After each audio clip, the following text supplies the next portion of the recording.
ST depot Balasinor ખાતે DM Shri Kaushikbhai પટેલના માર્ગદર્શન હેઠળ બ્રહ્માકુમારી વિશ્વવિદ્યાલયના કમલેશભાઈ અને તેમની ટીમ દ્વારા વ્યસન મુક્તિનો કાર્યક્રમ યોજવાયો, જેમાં ડેપોના સ્ટાફ તેમજ મુસાફર જનતાને વ્યસનથી થતા શારીરિક, આર્થિક, કૌટુંબિક નુકસાનથી અવગત કરેલ અને વ્યસનથી મુક્તિ થવાના પ્રતિજ્ઞા લેવડાવી હતી। આ પ્રોગ્રામમાં ડેપોના head mechanic Jitubhai ATI, Yusuf Shaikh TC, Ishwarbhai union, નેતા શ્રી શાંતિલાલ અને જયેશભાઈ પરમાર, ભારતીય મજદૂર સંઘ હાજર રહેલ। Bureau report Vijaysinh Sodha Parmar.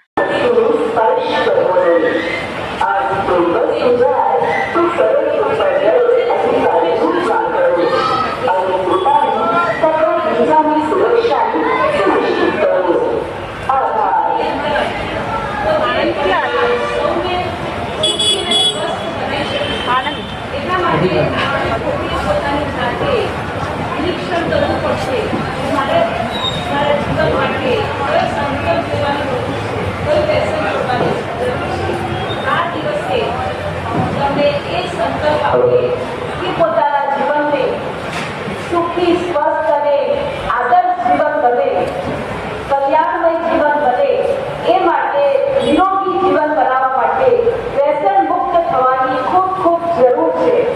તો પોતે સુખી થઈશું અને સૌને પણ સમાજ વિશ્વને સુખી બનાવીશું।